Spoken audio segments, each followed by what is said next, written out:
साथियों, जनसुराज में प्रतिनिधित्व को लेकर के जिस प्रकार की नीतियां बनाई गई हैं, यदि केवल उस पर पूर्ण रूप से सही जिस प्रकार से नीतियां बनाई गई हैं यदि उसका पूर्ण रूप से पालन किया जाए तो वो समय दूर नहीं जब संपूर्ण बिहार की अन्य पार्टियों को ये सीधी टक्कर देगी और अपना परचम लहराएगी बिहार में। लेकिन इस प्रतिनिधित्व में हमें कुछ त्रुटियां नजर आ रही है, उस त्रुटियों को समझते हैं। बहुत लोगों का मानना है कि प्रशांत किशोर बिहार के केजरीवाल बनने वाले हैं। शायद आप इस बात से भली भांति परिचित होंगे कि ऐसे ही केजरीवाल ने 2014 में दिल्ली में इस तरह का क्रांति ला करके उन्होंने अपनी सत्ता को अपने हाथ में कर लिया था और परिणाम आज केजरीवाल कई सारे घोटाले में फंसकर जेल में पड़े हुए हैं। क्या प्रशांत किशोर जी अगले केजरीवाल बनने वाले हैं बिहार के? हालांकि इसकी पुष्टि तो मैं नहीं करता और मैं इसका सीधा सा एग्जाम्पल भी दे सकता हूँ कि ये ऐसा होने वाला नहीं है। खुद ही मुख्यमंत्री भी बने थे, जबकि इन्होंने ऐसा बिल्कुल भी खुद से इनकार कर दिया कि मैं चुनाव में नहीं हूँ। हालांकि मुख्यमंत्री बनने को लेकर के अभी तक कोई राय नहीं बनी है। बस इनका मानना है कि यदि पार्टी चुनाव लड़ती है और यदि पार्टी में योग्य उम्मीदवार हो जाते हैं तो फिर मैं चुनाव से बाहर हूँ, ऐसा इनका मानना है। तो इस हिसाब से कह सकते हैं कि ये आने वाला बिहार का केजरीवाल तो बनने वाले नहीं है। अब आते हैं नेतृत्व की चुनौती को लेकर के। आप जानते हैं कि जनरल का प्रतिनिधित्व एससी नहीं कर सकता है, एससी एसटी का प्रतिनिधित्व ओबीसी नहीं कर सकता है, ओबीसी का प्रतिनिधित्व जनरल नहीं कर सकता है और माइनॉरिटी का प्रतिनिधित्व कोई एससी एसटी या ओबीसी या जनरल नहीं कर सकता है। मतलब हुआ कि एक वर्ग का प्रतिनिधित्व दूसरा वर्ग नहीं कर सकता है, ऐसा सबका मानना है।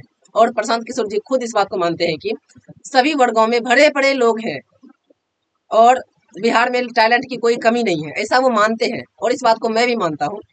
तो क्या ये जो दो सबसे बड़ा वर्ग है अमीर और गरीब का, इसका प्रतिनिधित्व एक दूसरा का कोई कैसे कर सकता है? कोई अमीर किसी गरीब का प्रतिनिधित्व कैसे कर सकता है? यदि ऐसा कर सकता है तो फिर अन्य वर्ग वाले किसी दूसरे वर्ग वाले का प्रतिनिधित्व क्यों नहीं कर सकते? इस बात पर समस्या का समाधान मिलता है कि जनसुराज में इसका भी उपाय है और बिल्कुल है। प्रशांत किशोर जी खुद ही कहते हैं कि यदि आपके पास चुनाव लड़ने के लिए पैसे नहीं है तो कोई बात नहीं, आपको जनसुराज चुनाव लड़ाएगी और आपको जिताएगी भी, बस आप एक योग्य उम्मीदवार हो।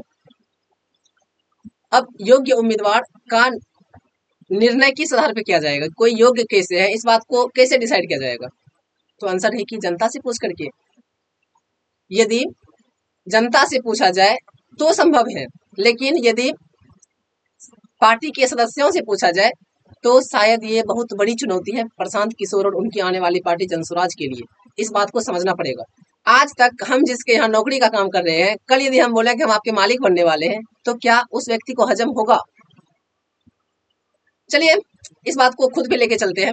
आप किसी के यहाँ काम कर रहे हैं आज और कल उसको जाके अचानक बोलते हैं कि आप हमें समर्थन दे दीजिए क्योंकि हम विधायक में खड़े होने वाले हैं, तो क्या वो व्यक्ति आपको खुशी खुशी समर्थन देगा क्योंकि आप एक योग्य उम्मीदवार हैं? आंसर है जी नहीं। तो फिर इसका सॉल्यूशन कैसे निकाला जाएगा? कोई आदमी किसी योग्य उम्मीदवार को ही अपना समर्थन क्यों देंगे? और जहां तक बात है जनता से पूछने की, तो जनता अवेलेबल रहेगी उसको समर्थन देने के लिए? क्या वो जनता तक पहुंच पाएंगे प्रशांत किशोर समर्थन लेने के लिए? शायद ये बहुत बड़ी चुनौती होने वाली है। यदि ऐसा रहा कि गरीब का प्रतिनिधित्व अमीर ही करता रहा तो फिर ये वास्तव में एक बड़ी समस्या है जो हम सबको मिलके इसका सॉल्यूशन निकालना ही पड़ेगा, अन्यथा इसका नुकसान बहुत जल्द भोगना पड़ेगा। यदि आप इस समस्या को भली भांति बड़ी मान रहे हैं तो आप इसका सॉल्यूशन निकाल के कृपया हमें बताएं। रिक्वेस्ट मेरी ही नहीं बल्कि मेरे जैसे बहुत सारे नए युवाओं की हो सकती है। अब आपका ये जिम्मेदारी बनता है कि यदि आपके पास इसका समस्या का समाधान नहीं है तो आप जनसुराज के संस्थापक सदस्यों तक इस बात को पहुंचाएं और उसे इस बात से अवगत कराएं।